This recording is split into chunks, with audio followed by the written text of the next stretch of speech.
and then we'll go to do our factor review.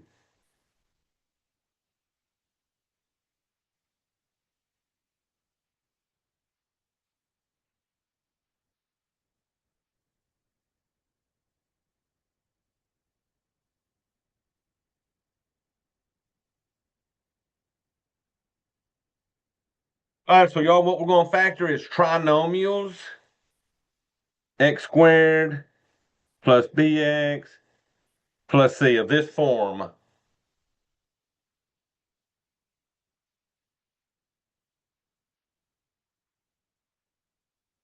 right, so, and y'all, I play with these signs to know what I'm going to be putting in my parentheses.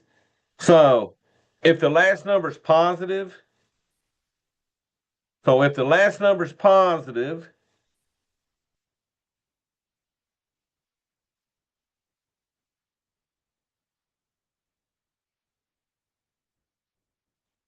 then both of our factors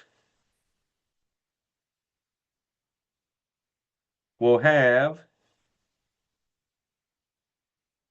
the same sign as the middle number.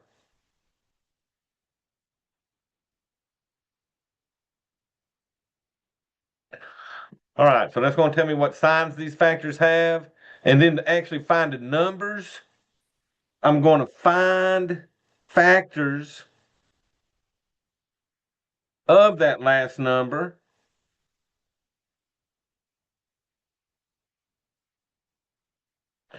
that add to equal the middle number.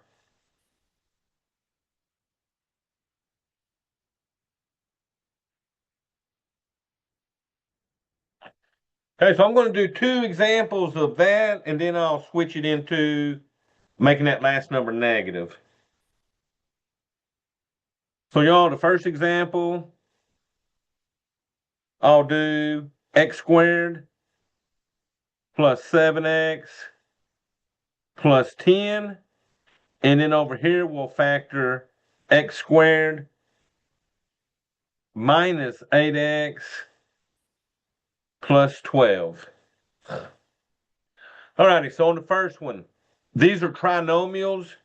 Trinomials are the product of multiplying two binomials. So what I would do is come in and make me two sets of parentheses. In front of each parentheses, we'll put the factors that equal x squared. So y'all, the only way to get an x squared is for this to be an x times an x. All right, so now, if the last number is positive, my last number is positive. That means both of these factors will have the same sign as the middle number. So my middle number is positive. That means both of these factors will be positive. Now all I got to do to finish this off is find factors of 10 that'll give me 7.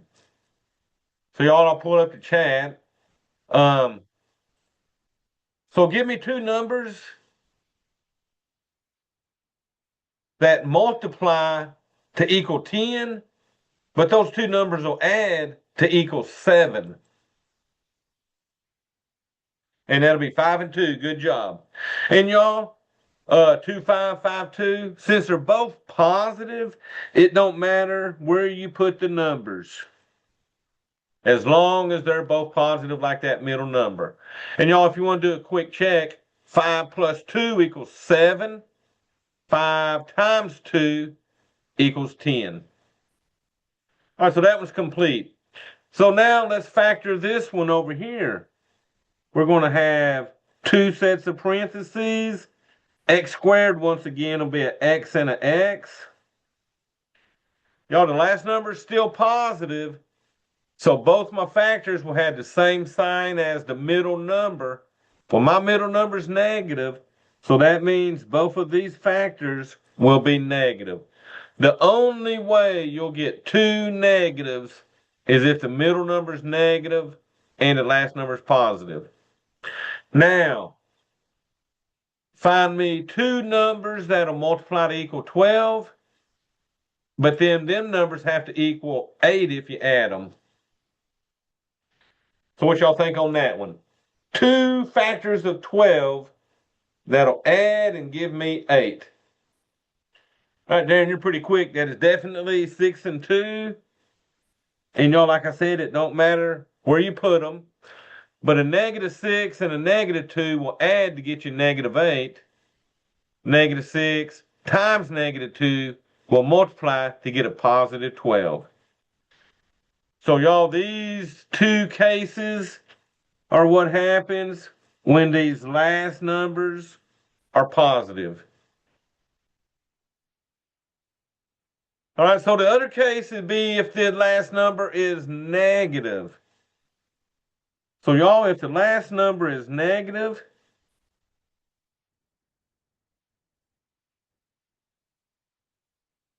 well, let's see what y'all think. When you're multiplying, the only way to get a negative is to have a positive times a negative. So that means if the last number is negative, factors will have unlike signs.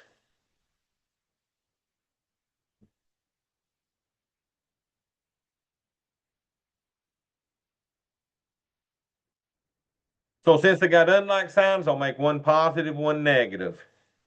Then I'm going to find factors of the last number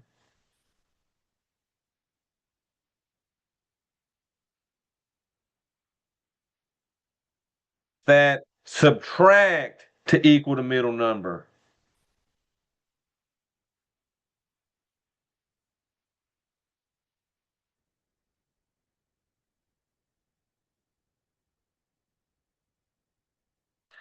Okay, so up here, last number's positive. They added to equal the middle.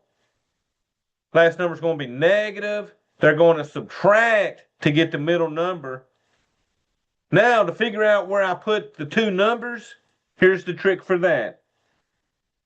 The larger of the two factors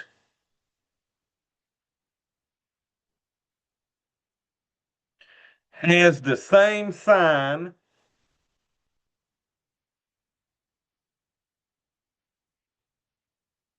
as the middle number.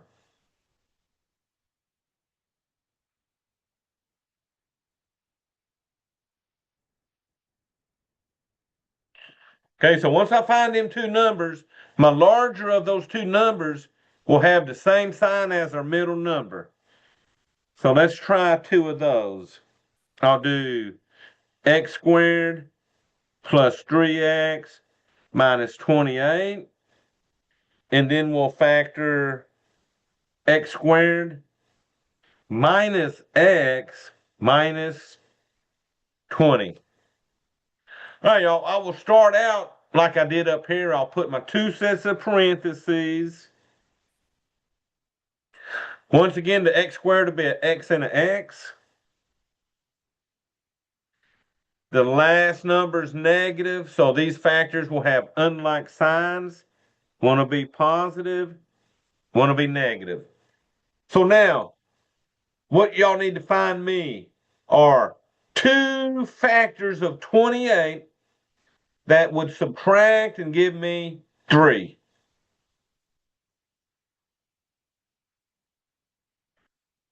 So there's about 3 different ways to multiply and get me a 28. But 2 of those numbers have to give me 3 when I subtract. All right, y'all, so let's play with 28. Oh, my, you done got it. 4 and 7, right? 4 times 7 multiplies to get 28. 7 minus 4 gives me 3. So it's going to be 4 and 7. So we said the larger number will be the same sign as the middle. So since 7 is the larger number, it'll be positive, and the 4 will be negative. All right, y'all, watch this. 7 minus 4 equals a positive 3. 7 times that -4 equals -28. So you can check them real quick to make sure you're getting what you need to, okay? Right, x squared is x into x. Now this one gives me the most mistakes because people see two negatives. They want to put two negatives here. But y'all, we got to follow the rule, and it says if the last number is negative, one of these is positive, one of those is negative. The only difference, the larger factor will be negative like the middle this time. All right, y'all, there's not a number in front of this x, so I would treat it like a 1. So what I now need are factors of 20 that'll subtract and give me 1.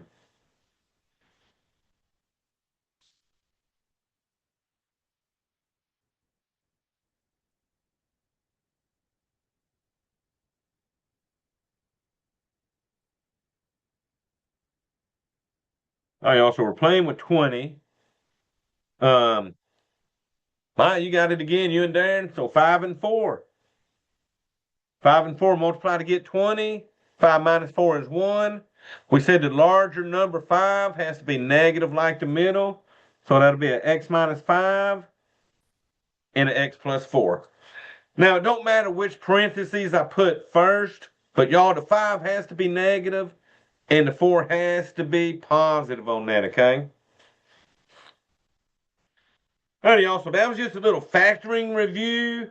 Now let's get into section 4.8.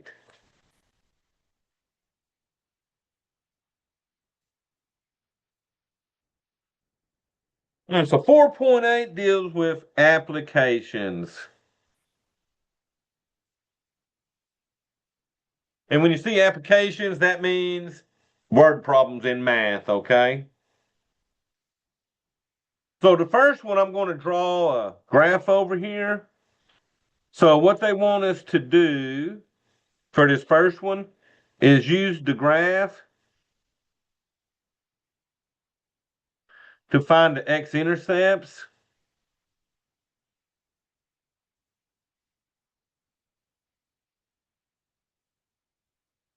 Then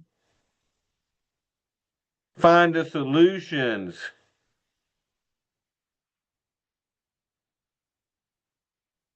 of the equation.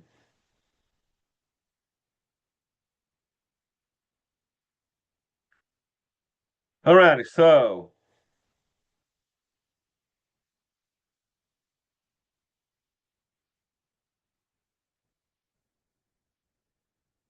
all right, so let me go out about 6, I think, on this one.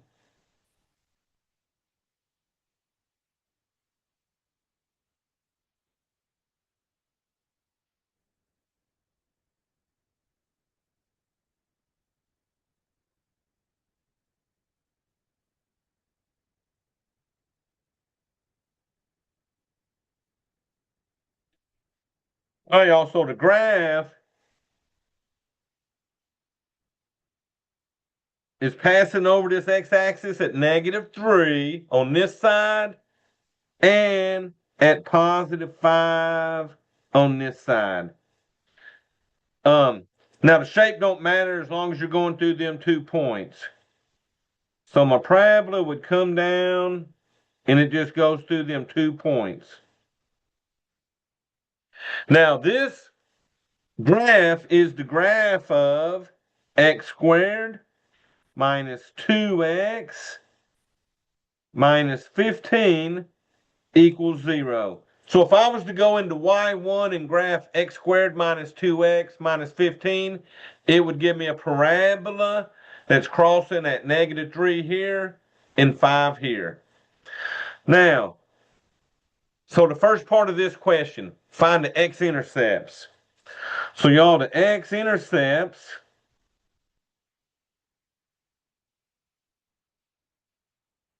are blank.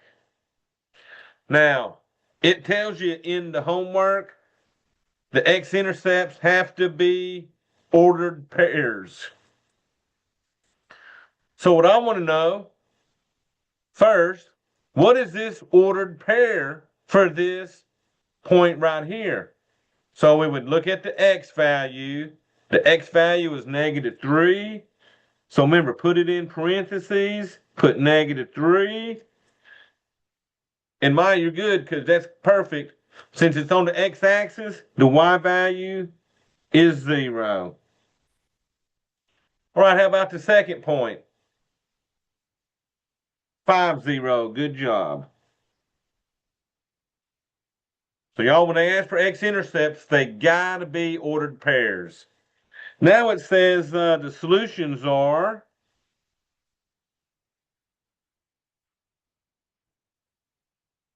x equals blank. So y'all, I just showed y'all how to factor. So let's find our solutions.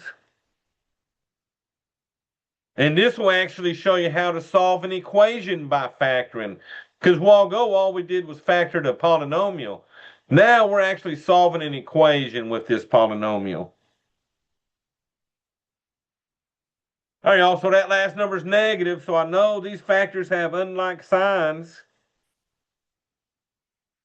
So now find me factors of 15 that subtract and give me 2. So there's two numbers that'll multiply to get us 15. So what do y'all got? 5 and 3, perfect. So remember, when you're factoring, the larger factor, which is 5, will be negative like the middle. And then the 3 would be positive. Now, a while ago, all I showed y'all was factoring.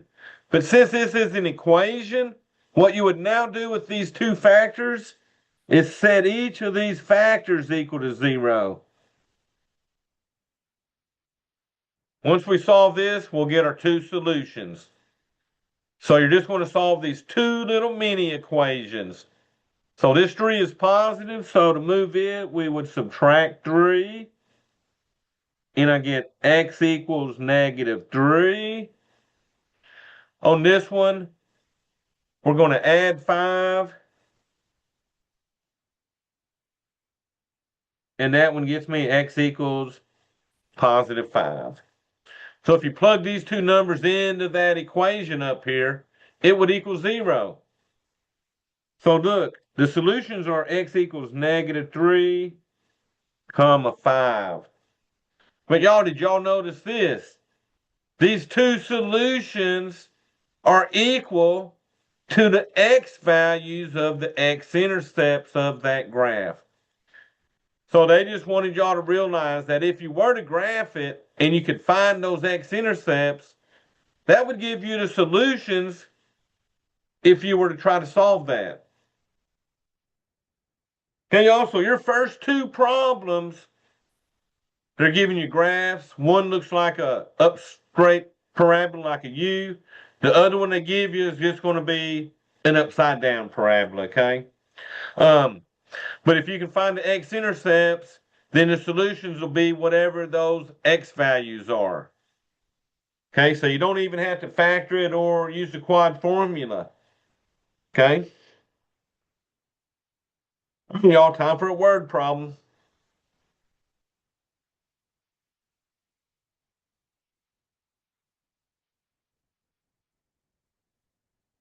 So this one will be like y'all's number 3 in the homework. A wire is stretched from the ground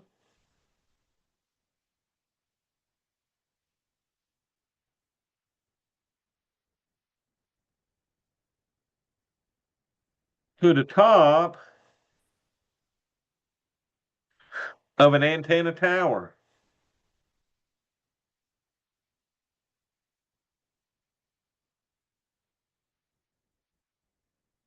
All right, so I'm going to draw this in a second, but I got this tower over here, and it's got a wire stretched from the ground to the top of it.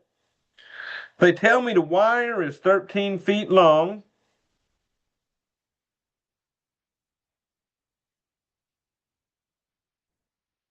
So now I know I got a 13-foot wire stretched from the ground to the top of my tower. All right, y'all, here we go. It says the height of the tower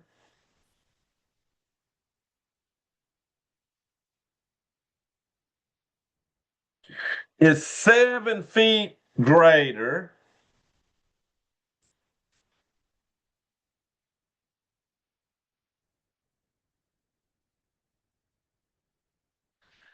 So the height of the tower is 7 feet greater than the distance D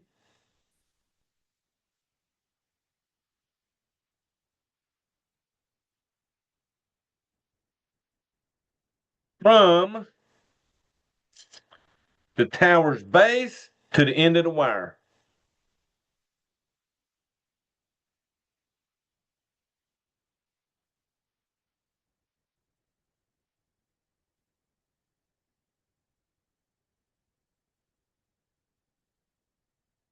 Well, then they say, find that distance D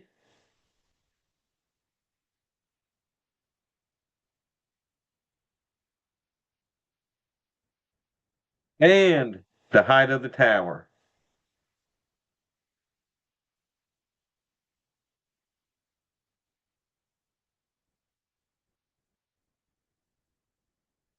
Well, so let's draw this.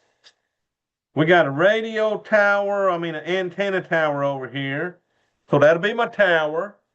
And I got this wire stretched from the ground to the top of that antenna tower.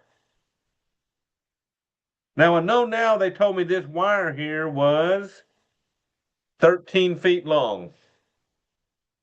Now, the height of my tower right here, the height of my tower is 7 feet greater than the distance D. So the distance D is from the tower's base to the end of the wire. Well, here's the base of my tower. So from here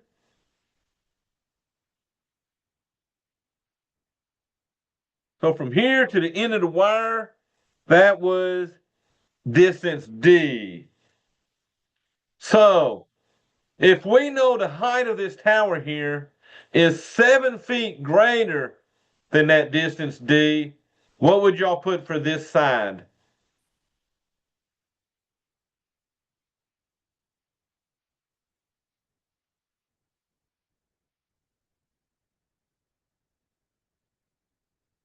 Y'all remember greater than they're talking about. So that would be the distance D plus 7. So this side would be D plus 7. All right, they want y'all to realize that that makes a 90-degree angle, which is what we call a right angle. So you got what we call a right triangle sitting here. And there's a nice little formula that relates the three sides of a right triangle. So y'all, here you go. Do y'all remember this? A squared plus B squared equals C squared. Now, C has to be the longest side. So this has to be your C. And y'all, the longest side is always the side across from that 90-degree angle. So that'll be my C. Remember, they call this the hypotenuse.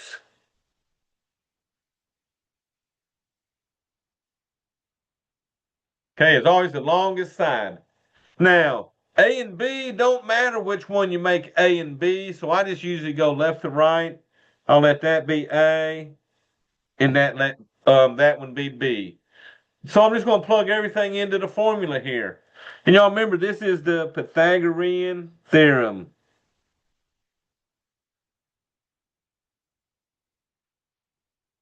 Okay?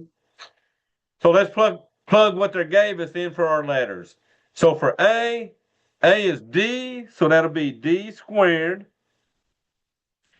B is this side, so that'll be D plus 7 squared. That's going to equal my C squared, which is the 13. So you put everything in, we're going to square them now. Well, at the moment, I can't do nothing with the D squared, so I'm going to bring that down.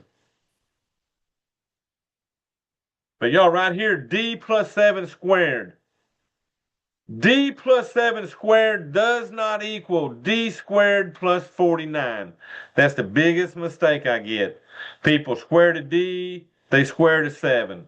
But y'all, when you got two things being added or subtracted, you need to go on the side and FOIL that. So d plus 7 squared would be d plus 7 times d plus 7. All right, here we go. D times d is d squared. D times 7 is 7d. 7 times d is 7d. And then 7 times 7, 49. So we're going to add the like terms so that this ends up being d squared plus 14d plus 49. So you still get a d squared and a 49 out of that, but y'all, you got to have that 14d in the middle. Alrighty. So this will now replace the d plus 7 squared. So I got a d squared plus 14d plus 49. That's all going to equal 13 times 13, which is 169. All right, so I got an equation now. So the first thing I'm going to do is add the like terms on the left side. You got 1d squared plus 1d squared. That's going to give you 2d squared plus 14d plus 49 equal to 169. All right, question for y'all. Chat me this answer. Since this is quadratic and I got a d squared term, if I'm going to solve that, what do I need on the right side?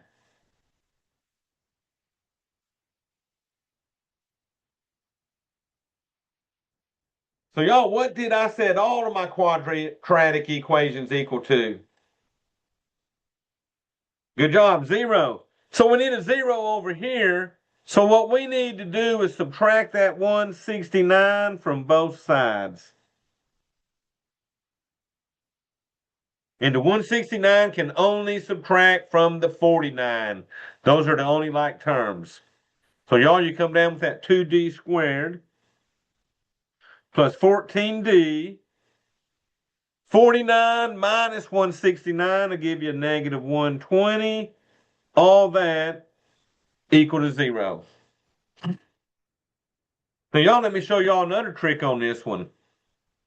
These are some fairly big numbers here. So I'm asking y'all this.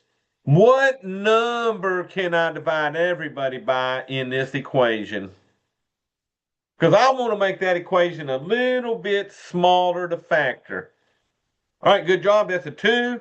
So y'all come in and divide everybody by 2 on this one. And we can get away with that because what we did to this side, we're doing to the right side. So 2 divided by 2 gives me 1d squared. 14 divided by 2 gives me a 7d. 120 divided by 2 gives me 60. And y'all look at this. 0 divided by 2 is still 0.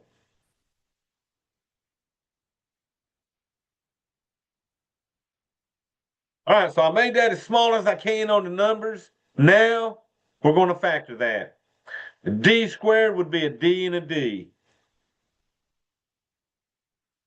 The last number is negative. So one of these will be positive, one will be negative. All right, y'all, here's what I need on this one.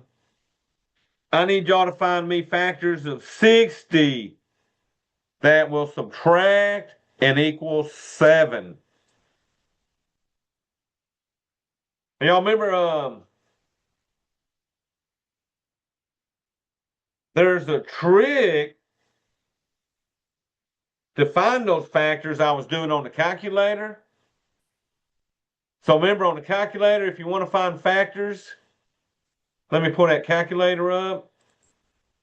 So if I want to find factors of 60, I go to y equals, and I'm going to put 60 divided by x.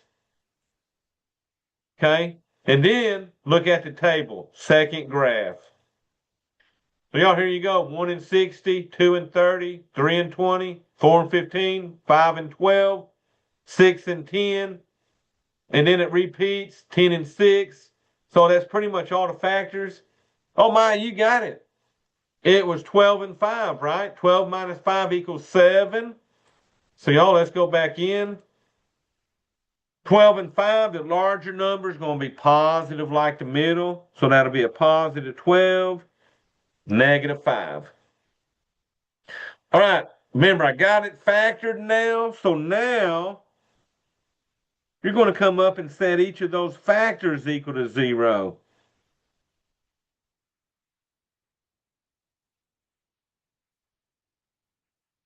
So set each factor equal to 0. So the first one, you're going to subtract 12 and be done.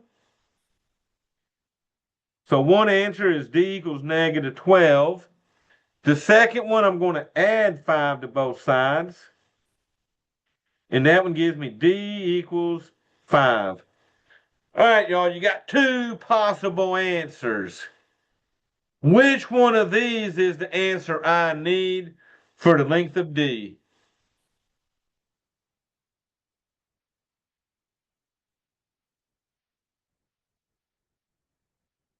And remember, we're in the real world now. So distances are positive. So the question was, which of these two answers would I keep for the length of D? So this side, it's got to be 5. Good job. So that means that negative distance, you're going to throw that answer away. Distances are positive, so it's got to be 5. All right, so y'all, if D equals 5, how tall is my tower? What is the height of my tower?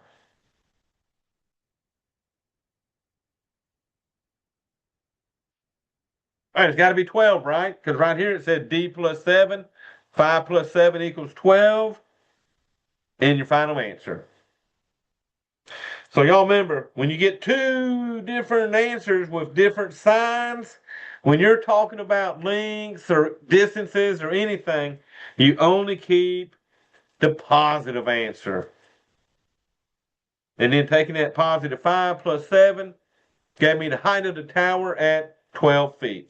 Now, y'all, MathLab already has feet in here. All you're putting in are the numbers on that one, okay?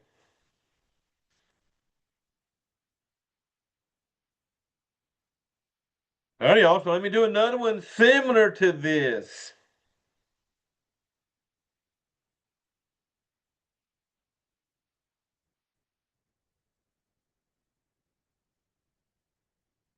All right, and this one will be similar, okay?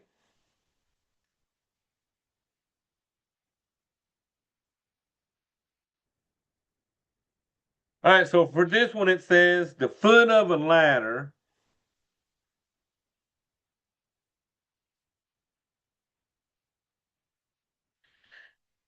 is 5 feet from a wall.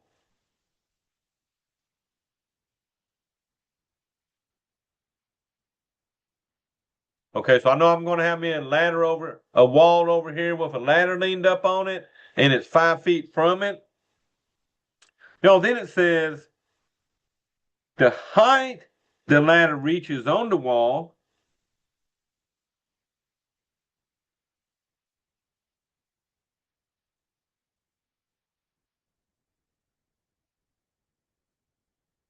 so the height the ladder reaches on the wall and the length of the ladder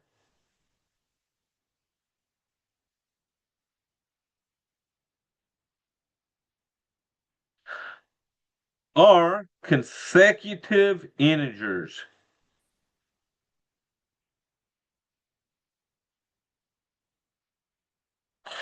All right, y'all. Then it says, how long is the ladder?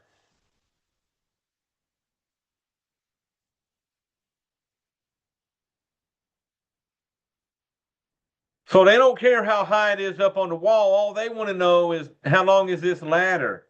So y'all, let's see what we got. Here's our wall. And here's my ladder leaned up against it. And at the moment, I know this distance at the bottom was 5 feet. Now, the height over here that the ladder reached on the wall and the length of my ladder are consecutive integers. That means one right behind the next.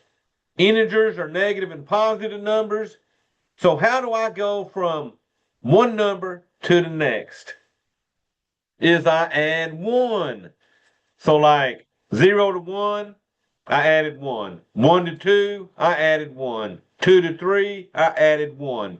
So if this is the first integer, consecutive integers, this side would be x plus 1.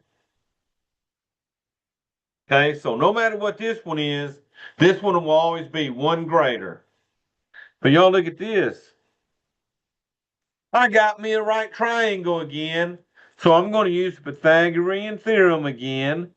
A squared plus b squared equals c squared. Now y'all's are going to be like this one, consecutive integers. So y'all will have an x just like me here, and y'all are going to have an x plus 1 just like me. The only difference between my problem and y'all's is probably this 5 down here.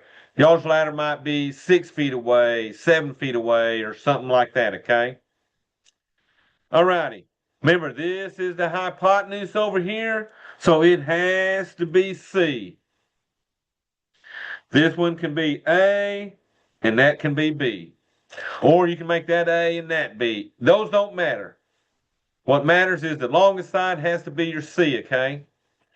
Alright, so let's plug in. A is 5, so I get 5 squared. Plus B is X, so that's going to give me X squared. That's going to equal C, which is X plus 1 squared.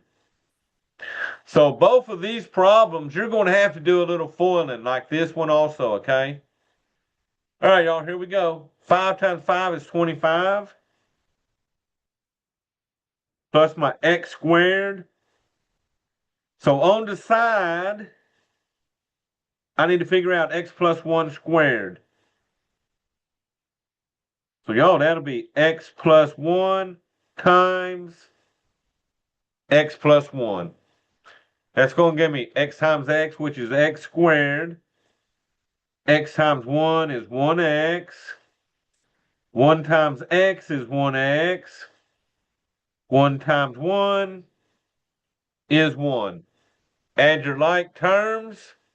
We get x squared plus 2x plus 1. That's what we're going to replace that right side with. X squared plus 2x plus 1. All right, these x squareds are meaning at the moment this is quadratic. So on one side or the other, what do we got to get?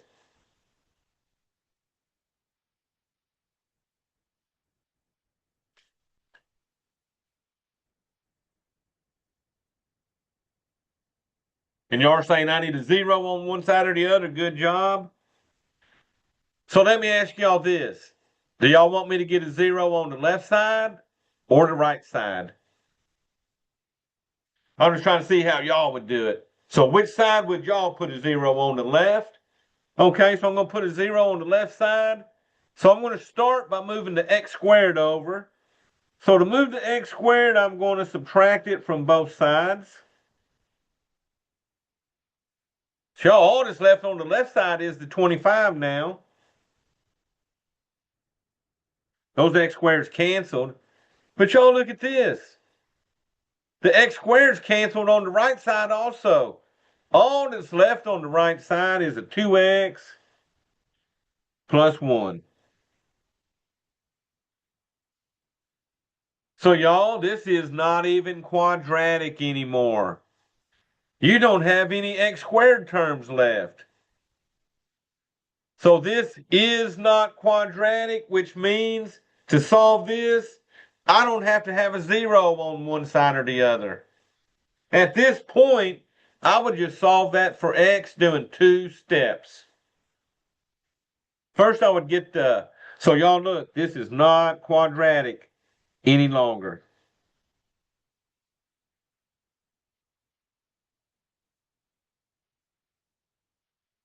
Okay?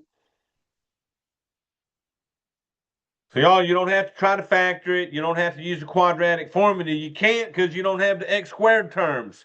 So if we're going to just solve this now for x, we would just subtract 1 from both sides to start. So that'll give me 24 over here equal to the 2x. And now I got one move left. I need to make that a 1x. So we'll come in and divide both sides by 2. So 24 over 2 equals 2x divided by 2. So y'all, that looks like what? 12 equal to x. So the question of the day, they want to know, how long is the ladder?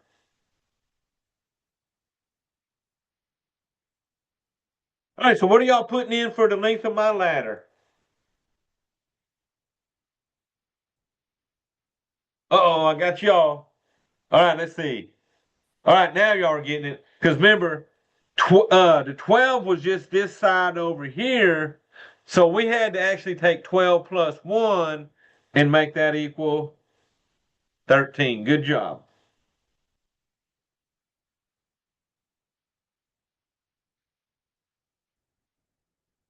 All righty, y'all. So now we're just going to do a quick little section, 6.1. And then that way on Wednesday, all we got to do is 6.8, okay? So this was 4.8.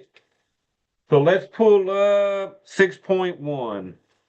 And y'all, 6.1 is just one problem and then about 5 or 6 graphs you got to pick. So 6.1 is entitled Radical Expressions.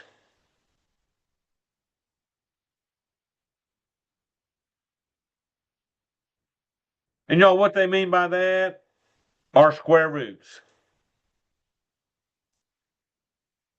All right, so y'all, let me ask y'all this.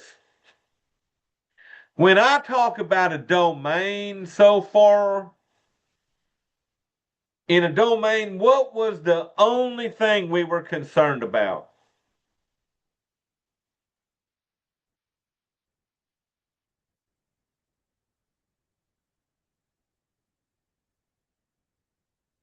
Right, so up to now, what was the only thing I was concerned about when I looked at a domain of a function? Because remember, most of them were all real numbers.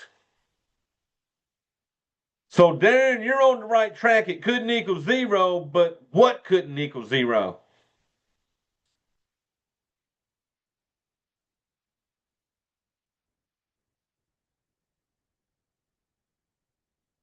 All right, y'all, so here we go. Y'all are on the right track, but the denominator of a fraction couldn't equal 0, right? Because remember, if you try to divide by 0, it made it undefined.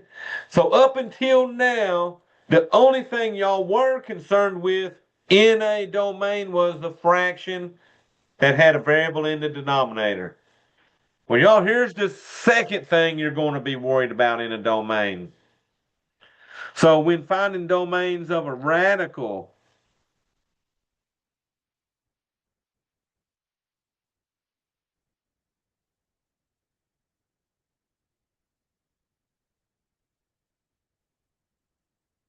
all right, y'all, so let me ask y'all this. What is the smallest number y'all can take the square root of?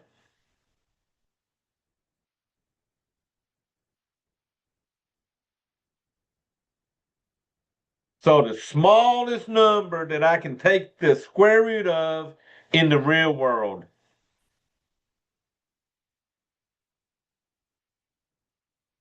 Oh, y'all, I can go smaller than 4 because the square root of 4 is 2, so that's a start.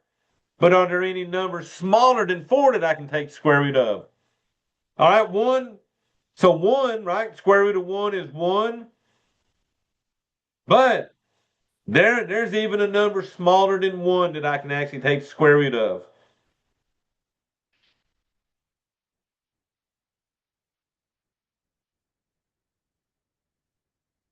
And y'all, there's only one number smaller than 1, and that is 0. So 0 is the smallest number I can take the square root of and get a real number. So the square root of 0 would be 0, okay? Because what happens when you try to take square roots of negative numbers? Y'all remember last week when we was playing with the square roots? If I tried to take the square root of a negative number, I ended up with imaginary numbers, okay? And imaginary numbers are not real, so those imaginary numbers got to be excluded from my domain.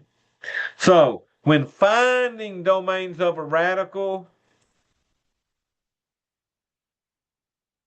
the expression under the radical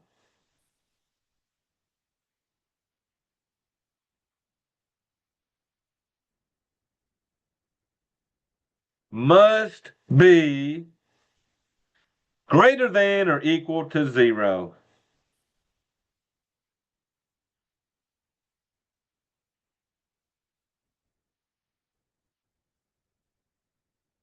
Okay?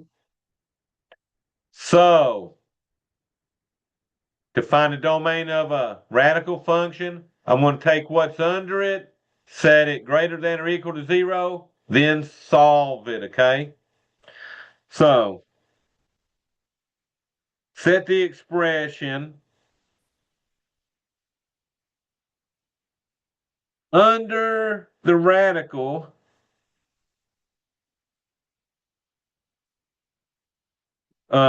greater than or equal to 0. 2, you're going to solve for the variable.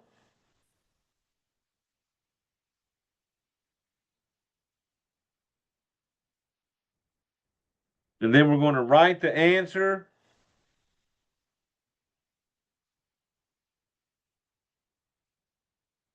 in set builder notation. All righty, y'all. So all of this for just one problem. This problem says determine the domain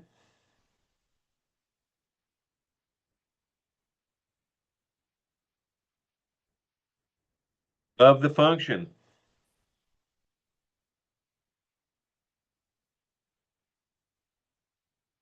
All right, they're giving me f of x equals the square root of 2x plus 3. All right, so the first thing we said, you're going to take this expression under the radical, 2x plus 3, and you're going to set it greater than or equal to 0. Now, when you solve this, treat that like an equal and do the same things you would do if that was the equal there. So y'all, let's solve that for the x. First move is to get the 2x by itself. So we're going to come in and subtract 3 from both sides. So now this 2x has to be greater than or equal to negative 3. And y'all finishing this out, we're going to divide both sides by 2.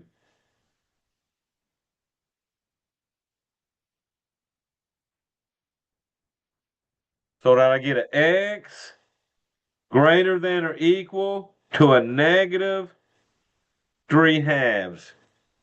Now y'all remember this.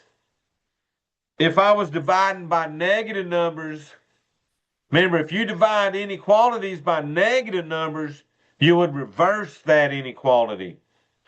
But on mine, we divided by a positive 2, so we didn't have to reverse it. So here's the answer. So in set builder notation, it'll be x such that x is greater than or equal to a negative 3 halves. And MATLAB has an A, B, C, D answer on that, so you just pick the one that matches your answer. Hey, also just one of those. The rest of it is just picking out graphs. So I'm going to do one example of that. I'll show you how to graph by hand. Um, but after that, I'll probably just use my calculator, pick out one of the four graphs, and be done with these, okay? So I'm going to graph one by hand to sort of show you how you get them shapes, okay? So y'all, this one wants me to graph the function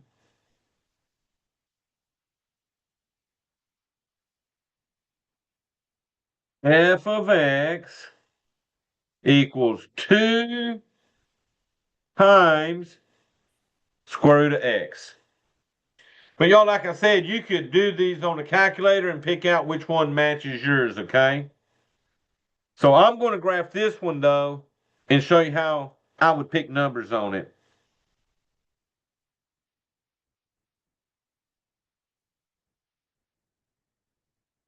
So you can do x and f of x or x and y, it don't matter.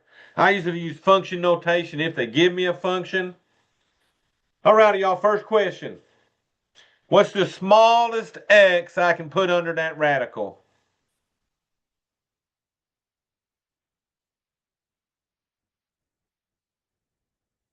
So I want the smallest x value I can put here.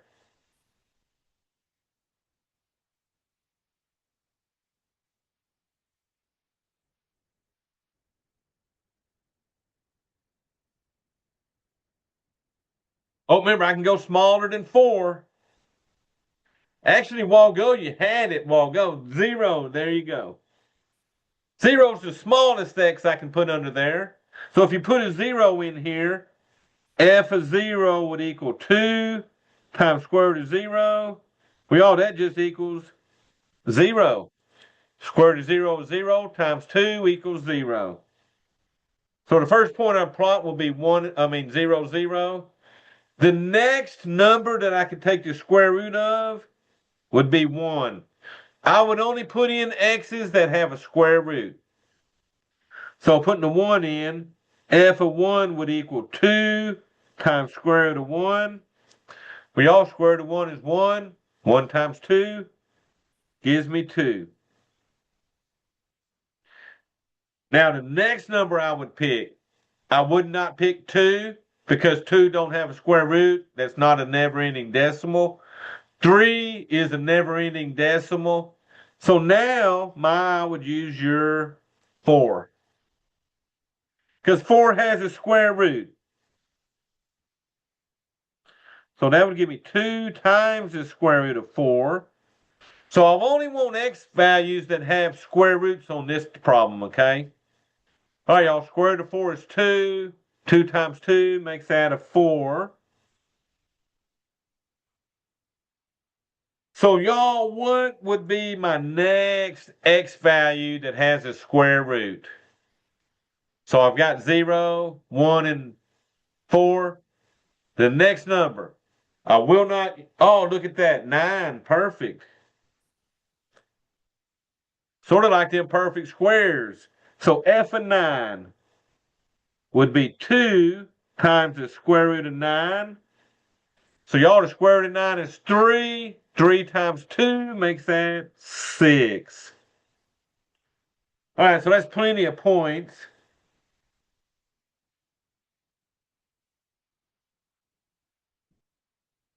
Now remember, I cannot use negative numbers. -1 would make that imaginary. -2 makes that imaginary. -3 makes that imaginary. Any negative number would make that imaginary. And we can't plot imaginary numbers, okay? So y'all let me go out about 10 on this one because of that 9 down there.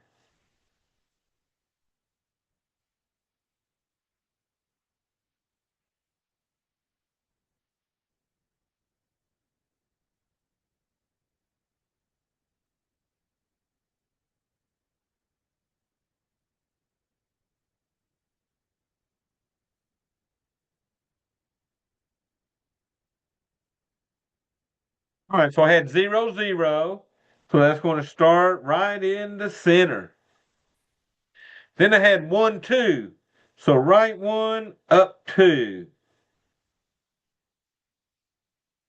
Then I had 4, 4. So right 4, up 4. And then finally 9, 6. So right 9, up 6. So remember, these square root graphs sort of curve to the right as they go uphill. Okay.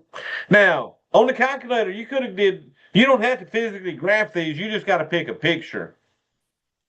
So let me show y'all, remind y'all how to do it on the calculator. So let me go to y equals, I'm going to clear this off.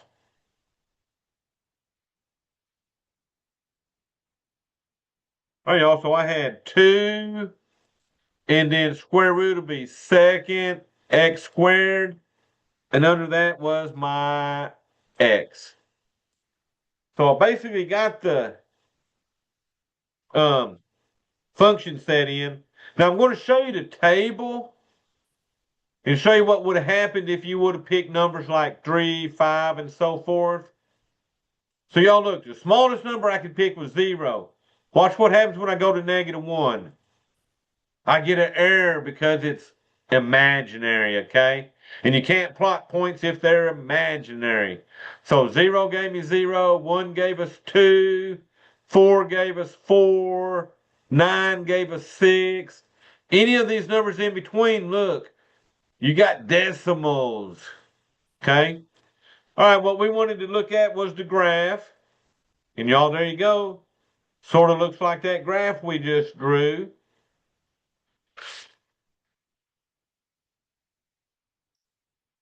So y'all, all you're going to do, you're going to have, I think like 5 or 6 graphs. Graph them on your calculator, pick one of their 4 pictures, and be done with them, okay?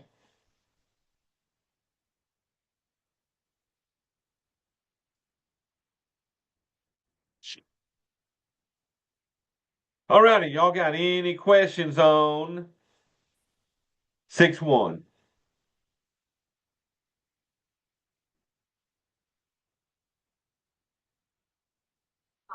I was wondering, is this review or like, because it seemed like we did this last week or like on our assignments. I don't know. Say again now? I said it seemed like on our assignments last week that we did this, but I'm not sure. Like, I don't know, because Um, I missed class last week and I just did the yeah. assignments, and it Y'all seemed like, played with the square roots when we was doing the 7 basic graphs. But as far as domains, this is the first time we did a domain with the radicals. And really the first time they're having you actually choose a graph for the radicals. You've played with okay. radicals, but that was just when we was moving them up and down, left and right, and all that stuff. Okay. Oh, okay, okay, So yeah, that's when you would have seen those square roots at that time. all right.